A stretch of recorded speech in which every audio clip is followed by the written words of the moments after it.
Con nosotros estará el día de hoy Simon Hanna, Chief Marketing Officer, Friend MTS. También Rodrigo Arrigoni, CEO Ether City. Cristóbal Florenzano, Director Ejecutivo NED. Y Javier Perea, CEO Smart Media Protection. Un fuerte aplauso para ellos, por favor. Go ahead.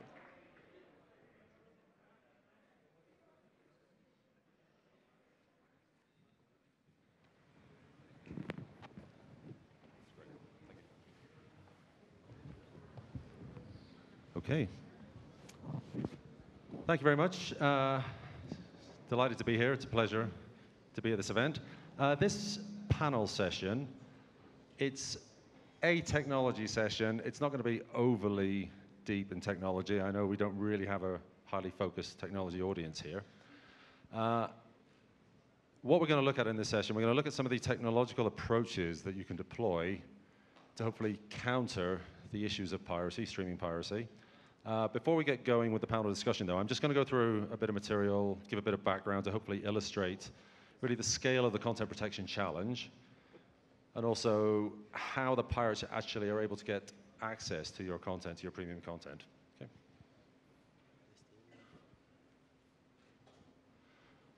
So when we talk about content protection, what do we actually mean?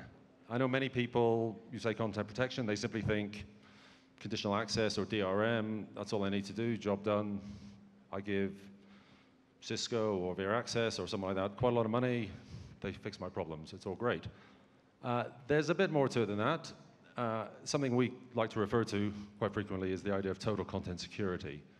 You really need to be considering your content security from glass to glass, right through the production and the delivery chain. So from the camera through to the end device, and actually beyond that, when your content still turns up on the pirate services, you've got to be doing things about that problem as well. So we start at the event, at the stadium, in the broadcast truck. As a anti-piracy service provider, we do actually see a lot of content that's clearly originated from the broadcast truck or from the stadium. We see video feeds of games which have no logos. And when we go to the ad breaks, we see the presenters sat in the studio, chatting, having a cup of tea. They've got 2 minutes before they come back on air. So somebody in the broadcast truck is actually stealing this content, diverting it to the pirates. So really what's needed here, it's a zero-trust approach. You have to know who has access to your content, you have to control that access, and you have to really verify every step of the way. Similarly, when the content's delivered to the broadcast center, as well as being encrypted contribution, you have to have similar zero-trust in your broadcast operations center. Then we deliver it into the distribution chain. When the content's in the distribution chain, yes, we deploy conditional access, we deploy DRM for OTT. We also take advantage of all the various mechanisms that the CDNs make available. But there's an issue here with a lot of the solutions that are out there that they say they're DRM, they aren't actually DRM. Maybe it's a bit of encryption, but the keys are available in the clear. They don't really work against a motivated pirate. Similarly, a point we always make as well is this kind of security, it's an active, living, breathing beast. It's not simply deploy it once, job done. It's constant monitoring, constantly identifying compromises, constantly looking for leaks and installing patches and updates. When we talk about leaks, we're talking about content that isn't being securely protected. And in that case, what the pirates do, they simply point their subscribers at your content. As a service provider, then you are paying the distribution costs for the pirates. We see a lot of this. But if you do secure it to the device, what happens next? Well, the pirates go after the client device. Client devices then, they need to be hardened properly, so they can't be compromised. You can't switch off the DRM. You can't attack the CA in the set-top box. Your apps have to be properly obfuscated. They have to have tamper protection. They have to have version control in there. It seems obvious, but when you have an old version of an app that a pirate can exploit, many services don't force you to not use that version. So the pirates, they pick the weak link, they use old code, they get access to the content. In set-top boxes, you have to properly secure code. You have to have secure bootloaders, encrypted storage. Possibly even, ideally, lock down all the physical hardware ports so people can't sideload apps that can compromise the code. And you have to also think about things like concurrency management. For some services, concurrency management, well, it's a bit of soft piracy. In fact, in many ways, It's a marketing opportunity. Give your credentials to your family and friends. Down the line, they may buy the service, hopefully. But if it's not controlled, if you allow 1,000 people to log in with the same credentials, pirates will take advantage of that, and they do.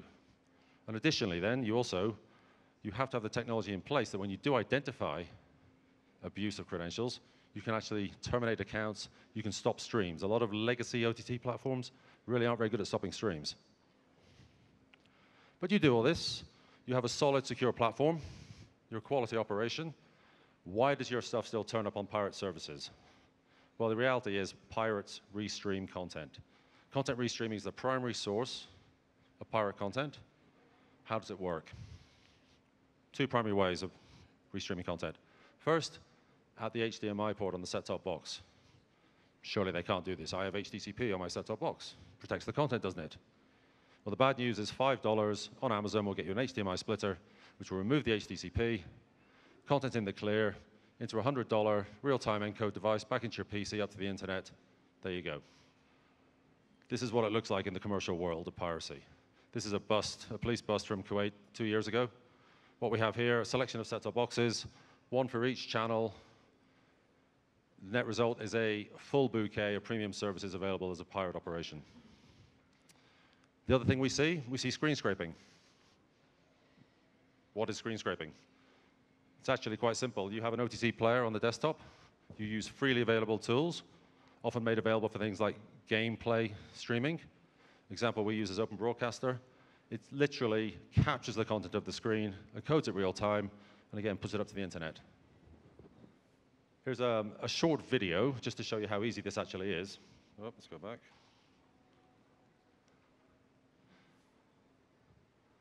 So this is an example. One of our engineers just put this together very quickly. This is a legitimate service. We sign into our legitimate service to watch some football, in this case, some Serie A Italian football. And I think I'm going to restream this on the internet. So I'm using Open Broadcaster here. I configure Open Broadcaster to capture this bit of the screen. I also configure it then to output the content that I capture up to Twitch. So these are my Twitch credentials. I then go to Twitch. After that, I start streaming. I'm streaming up to Twitch. I go into Twitch. I'm able to confirm that the content's coming in and being made available on my Twitch channel. There it is. Next step, as a wannabe pirate consumer, I go to Twitch.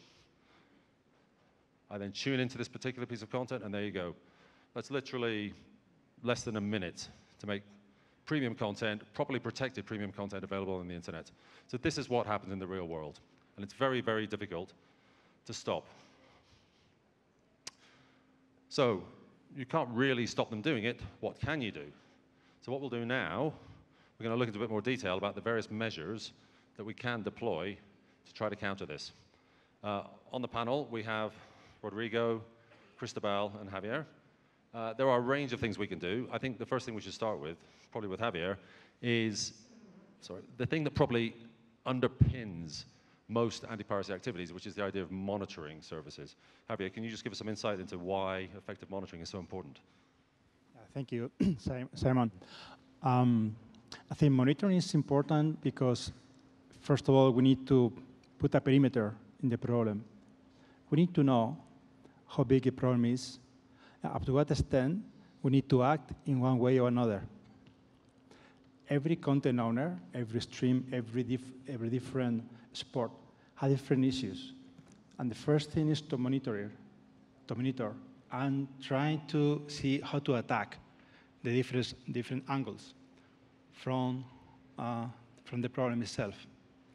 It's not the same having piracy in IPTV or social networks or websites or many other sources. So first of all, we need to have a broad monitoring system in order to understand the problem and therefore analyze how to attack. And there are many different technologies you can use. And you need to see the technology as a tool. And potentially, this is not a tool that will fix the problem. You need a combination of tools. And potentially, during the attack or the fight against piracy, you need to change the tools or the intensity of the mix of the tools you need to use. I don't want to abuse of the time, so I will pass over Cristobal or Rodrigo. Yes. Hello. Thank you, everybody. It's great to be here. I think it's a wonderful opportunity. We have 4 tech makers here talking with the main players in the sport business and using this opportunity to take a step back and, as Javier already pointed out, and asking what technology role it is in, like, for example, Daniel's morning talk, where he puts technology as one of the 4 pillars. But nowadays, and we grew up that way in the market and with the demands that we had to solve. Nowadays, technology, and being a data engineer by heart, I have to say this, nowadays, all the tech that we're using has more tactical use. All the information that we're mining only attacks small gaps of the problem. I think this opportunity that we have here, and we can step back and make a strategic overview of technology, should be about and how we can use data mining and monitoring, that it's the base of our work. Nowadays, we use monitoring basically to take down tools, but we can expand that, like, for example, to build landscape reports, to give intel to the high levels of the companies, decide which problem attack first, be more analytical by what we are, with the data that we are mining from the web.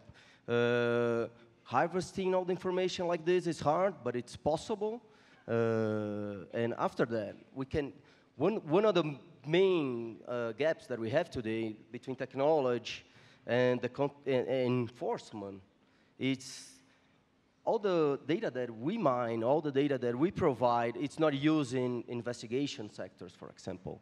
We have, like, beautiful cases where we provided priority reports to all our investigation teams, and we could decide by traffic, we could decide by a new website that it's becoming popular, for example, in social networks. So integrating the data that we mine to take down with investigation, it's amplifying our efforts and amplifying investments.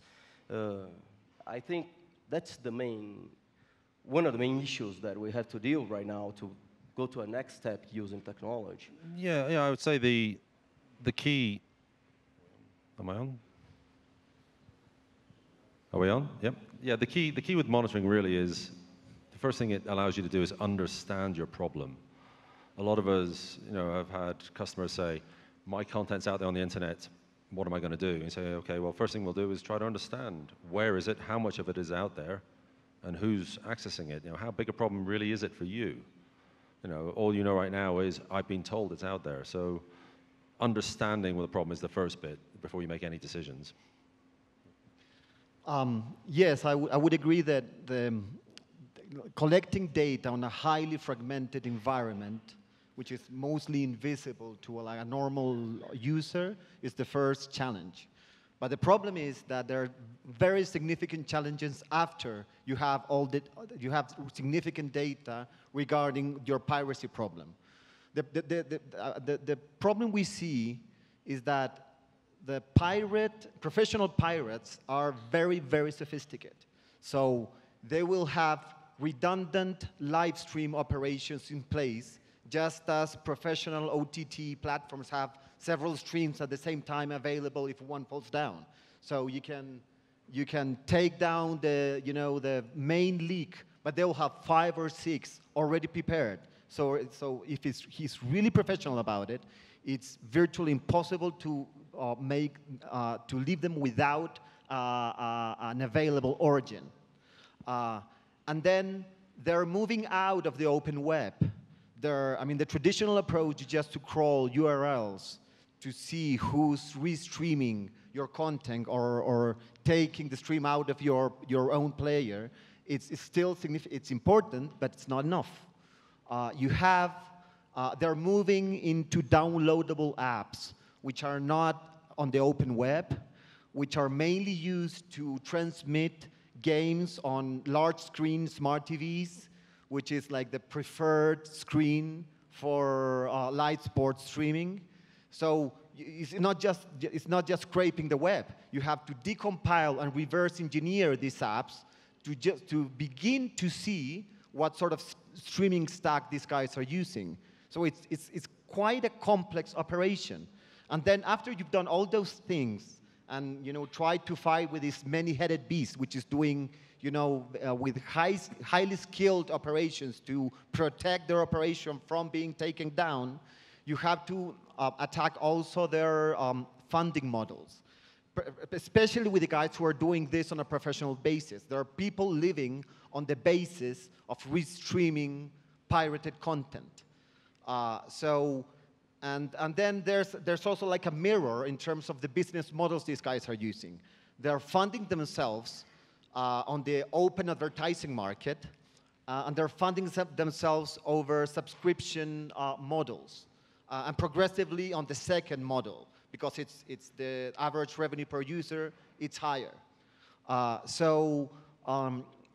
there are problems there. And just very briefly, I'd like to say that we've done work with Fox Latam to study the funding models of illegal restreaming of Fox content, and we found that these guys are using with mainstream ad tech providers. I mean, the main ad servers in the market, the main ad exchanges in the market are including these pirate websites within their networks, and they're actually allowing and enabling the survival of these websites. And all the data is there, it's transparent, can be collected, but I think there has to be like collective action in the industry to make the problem visible, because there are big corporate players which are making blind eyes to a problem they should collaborate to combat.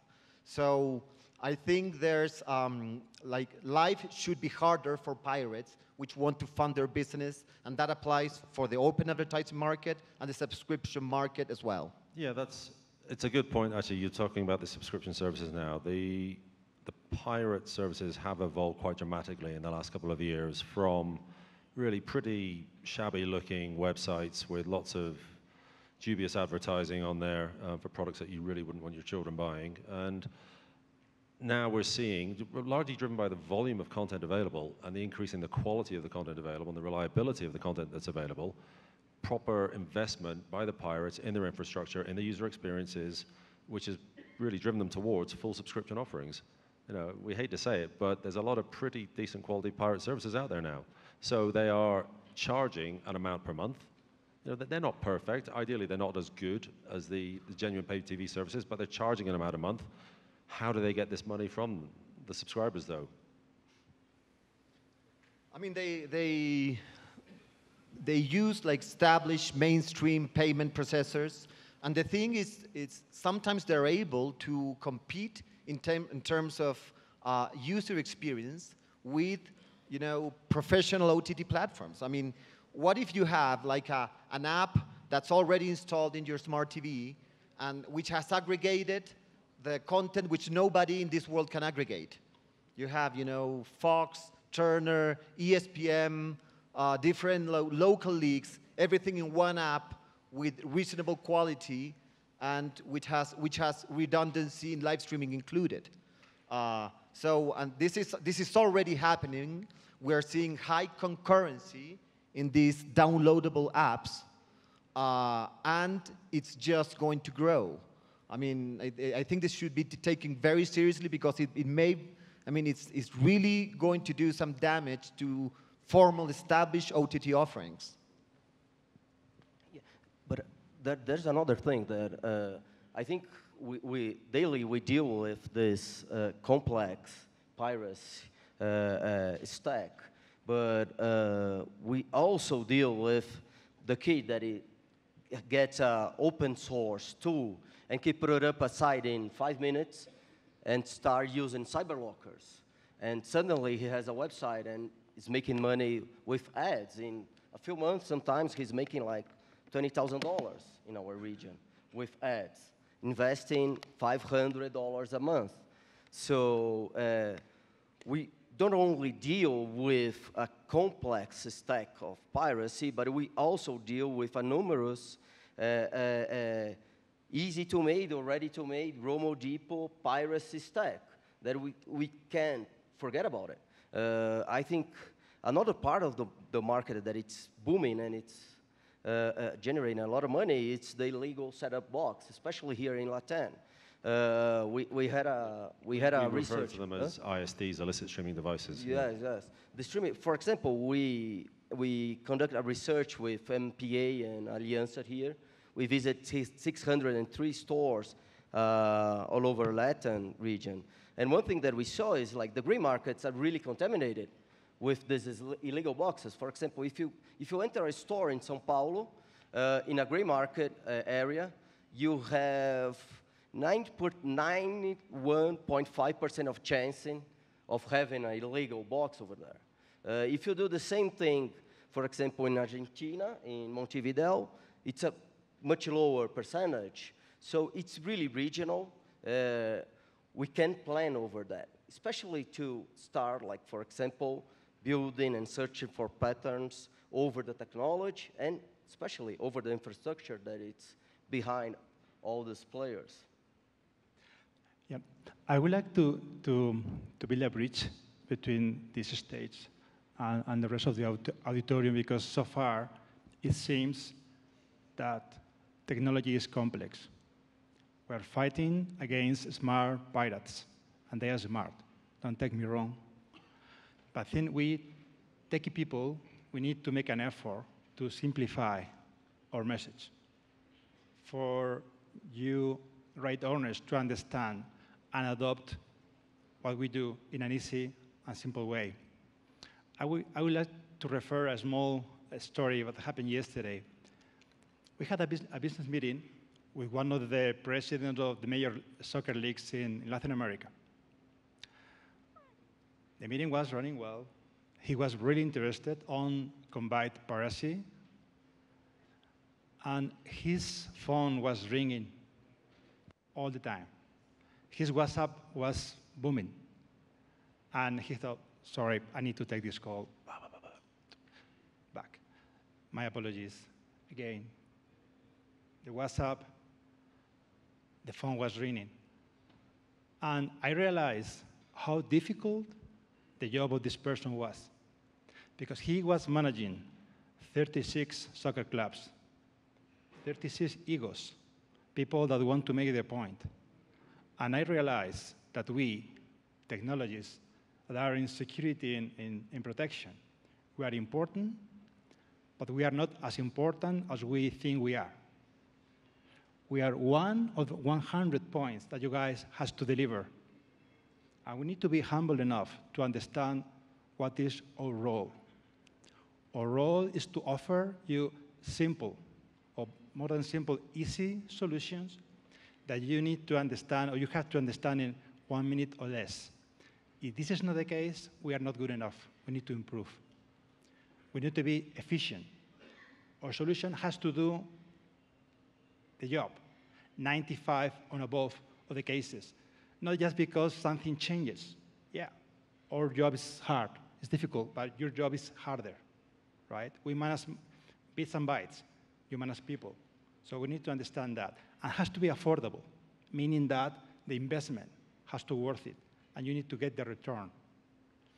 If we don't pass this message, I think we all need to reflect and see how we can really help you guys to make business, to make money out of your business, because that's the real thing. We are just there to help, not to bother too much, just being there to act in order to allow your business to develop to its best. So, yes, this is complex things. Yes, it's hard, but yeah, we are one of the many things these people have to do. It is a valid point, actually, and I think that's the reason why most of us, as vendors now, we're actually service providers. We don't project ourselves as tools vendors. You know, we don't just throw over a tool that we expect you to deploy and you have to know what to do with it, and you have to integrate 6 other vendors all together for a solution. We tend to provide end-to-end solutions we would say, to get you a result or an outcome. We will reduce your piracy. We will do lots of, frankly, quite clever and quite complicated things in the back end, If you want to know how it works, we'll tell you. You may not want to really find out, but the result is we are offering a service generally because we're trying to make it simple. Now, part of that simplicity is, yes, we monitor, and from that, what can we do? Well, we can do traditional enforcement. That's a relatively simple explanation. We send takedown notices, our systems do, massive scale, heavily automated, lots of clever stuff going on, but we're just taking down servers and services, rather. That is so effective, but then we have problems with non-compliance. What do we do then? Because we're never going to get them all. Well, then we have to look at other mechanisms. This is where I would come on to, we look at subscriber level identification. It's one that we work in specifically, our company. It's around watermarking. So rather than focusing on those servers and pirate services that keep popping up and popping up and popping up again, game of whack-a-mole, we say, well, let's go after the actual subscribers who are stealing the content. And again, it's part of the service, it's part of a joined-up solution. So we watermark the content, and when we, as part of the monitoring, we capture the content, we extract the watermarks as part of the same flow, the same service, and then we can feed back into the operator as a fairly smooth operation, the identity of the subscriber who's actually doing the restreaming. But the whole point is it's one big joined-up service. That's really what we're trying to offer here. We're not someone who says, here's a watermarking tool, you do the rest. You get someone else to go find the content, and then send us something in an email and we'll do an extraction. And 6 weeks later, you'll have a result. That doesn't work, particularly for live sports. And most of you guys here, you care about live sports. So that's where the value is in this ecosystem. Yeah, perfect, Simon. I think our mission in the future is to extend our verbs of action and tactics that we have.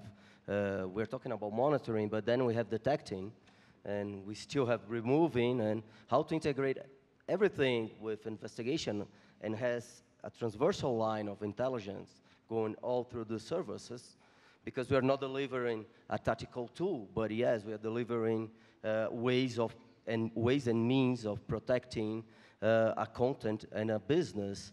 So I think one of the biggest steps that we're going to have to do in the future and to grow together is to look over these action items and tactics and explode in different perspectives and in different areas. Yeah, I think collaboration is very, very important.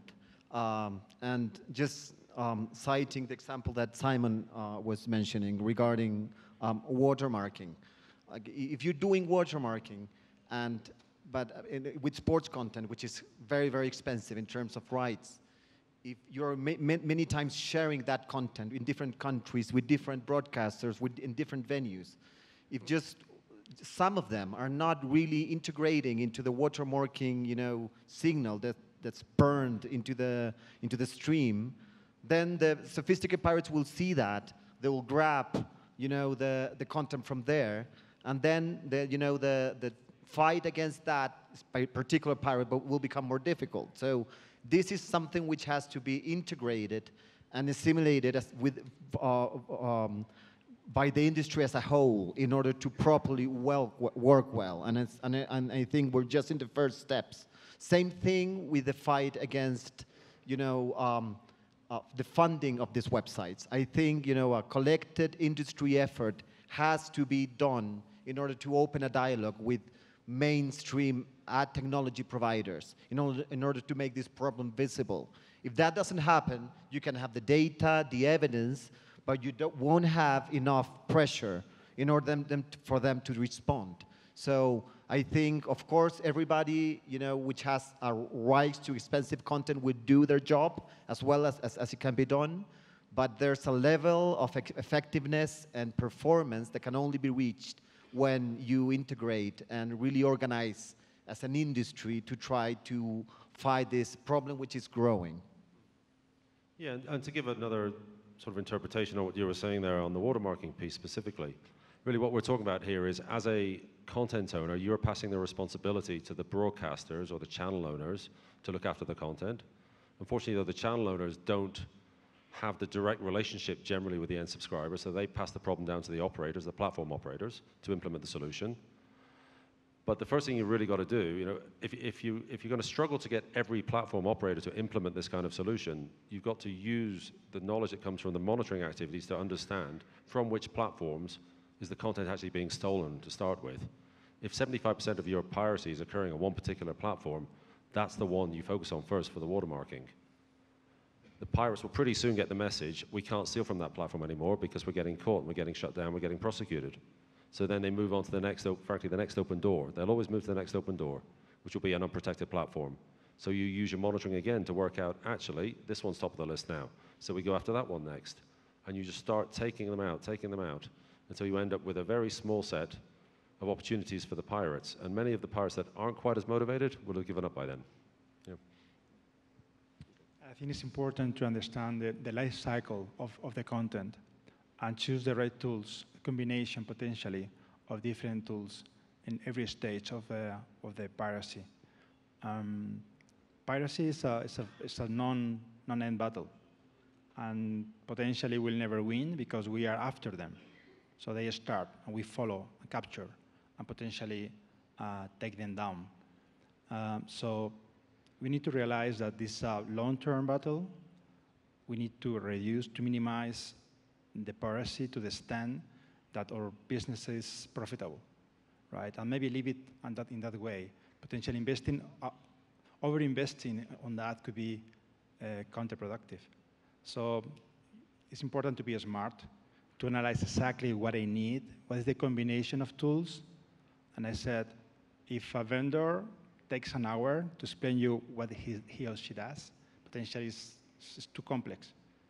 Try to find effective solutions that really are affordable and pay back in that moment in the life cycle of your content, right? And just choose a combination of vendors. That would be my advice.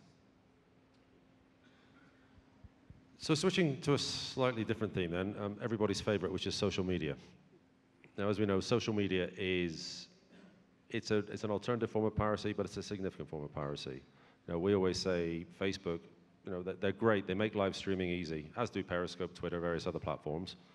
But unfortunately, because it's so easy, live streaming piracy happens in massive quantities on platforms like Facebook. We say Facebook is the casual pirate's platform of choice. So think there's a pay-per-view event. Everyone who spent $10 on the event, they're sat in front of their TV. Not everybody, but a number of people are sat in front of the TV with their phones, real-time streaming up onto Facebook. That's what they do. If it's a mega event, like a Mayweather-McGregor fight, we're talking literally hundreds of thousands of people doing this. Massive problem. Obviously then, this brings big challenges both for the content owners and the broadcasters, but also the social media platforms themselves. Would you like to give any insights on this? Yes, I monitor social media for like 15 years, since Orkut, I think, 12 years or something like that. And one thing that we learn monitoring social media, that it really works like the web, where you have a app-centric distributing content. So like, for example, if you analyze some news spreading, or even with the fake news phenomenon that we have, you always have a center of distribution of these news, and then you have all the replication. One hard thing is when you are monitoring live events, or you have automated tools to upload content, even streaming, even though you are, let's say, one or two guys, you can automate to multiple accounts and just keep putting up while the content is being removed. So the same technology that it works and helps to make the world more democratic in social media, also makes our life harder. So using new techniques of monitoring, use new tools to visualize how the information flows in the social media. It's really important not to kill the streaming happening on time, because you're going to find this on a search, but especially to find the person or the group that it's behind this in a short-term or a mid-term investigation. So we should invest some time on that. Yeah, you mentioned groups there, and this is where things are possibly evolving a bit in live sports. Closed groups on particularly things like Facebook have been a problem for quite a long time for the movie industry. It's been a real problem for the movie industry, and I say at this point, Facebook still haven't really got around to sorting it out. If you go onto Facebook, you could quite easily find a load of sites called latest Hollywood HD blockbusters, or they're easy to find. Live sports, it's not been quite the same way to this point, but I think we are seeing, with the maturing of things like Facebook's rights manager, which is very similar to Google's Content ID, they're actually becoming pretty good at stopping live streaming, or certainly allowing people like us to put together processes and structures to really try to get on top of the more significant live streaming. But there's closed groups now, we're seeing more and more of them, aren't we? For sharing credentials and the like. Really, what do we need to be doing really to try to counter this? No, I pretty much agree with you that in so like mainstream massive social networks, the content ID systems are working well, and main focus of the problem is like private stream being shared in closed groups. Sometimes I would just add in the open social media environment, especially with high impact games like finals or games where there's high expectation, you do need to develop like a highly specialized operation, because you do find some very skilled pirates which will find the workaround in terms of how to construct the live stream. And they'll invert the image, or they'll zoom in one specific part of the frame, and then you really have to be able to mimic and re-ingest that pirate streaming into the social media content ID network to take it down. Otherwise, you may find yourself with your live stream game being openly seen by, many thousand concurrents, and be able to do nothing about it. Yeah, I think exactly. The bad news is that the social media is becoming a new stream of pirate streams. The good news is that it's not so difficult to combat, to fight that. This is quite simple. Most of the big social networks are compliance, and they provide us vendors tools to combat that. So there's 3 simple steps you need to take in order to combat piracy in social networks. First of all, you need to remove all the links before the event. Say a few days before, it's important to delist from Google, any other search engine, social networks, so links to point to that event in that place. That's before the event. During the event, you need to monitor and track and take down in real time. And this is possible through right managers from Facebook or Content ID from YouTube. It is true that this can be hacked, can be twisted. You can mirror the image, you can twist, you can put a frame, and all these tools may or may not work. So you need to combine 3 techniques. First of all, semantic searches, right? You can find, even though the image is twisted, or wherever, you find it through semantic searches. You need to combine as well the right managers, image, and Content ID, as well the audio. In some cases, when the image is twisted or with a frame, you can capture that through the audio comparison. So that's the third. And the third part is after the event. After the event, you need to make sure that the event is not available for on-demand consumption. Right? It can be the full match, can be parts of that you may or may not like, that people use it for their benefit. So bad news, social networks is becoming a big stream of piracy. Good news, it's easy to combat and almost win the battle. Yeah, and I think live sports in particular, though, you talked about monitoring after the event. I think one of the luxuries we have is that the value of live sports typically falls off a cliff immediately after the event. So it's not like movies. We don't have to be monitoring it typically for 3 months. But usually, up to a week after an event, you want to be keeping an eye out for it. Again, the value is gone after that. Also, even though I would say the social media platforms, even though they do provide tools, they're not 100% seamless. They are operating typically under significant load for big events. And also, like you mentioned, the audio matching. A lot of the content that's posted up there is such poor quality, it doesn't match for video. It's typically the audio that's giving the match.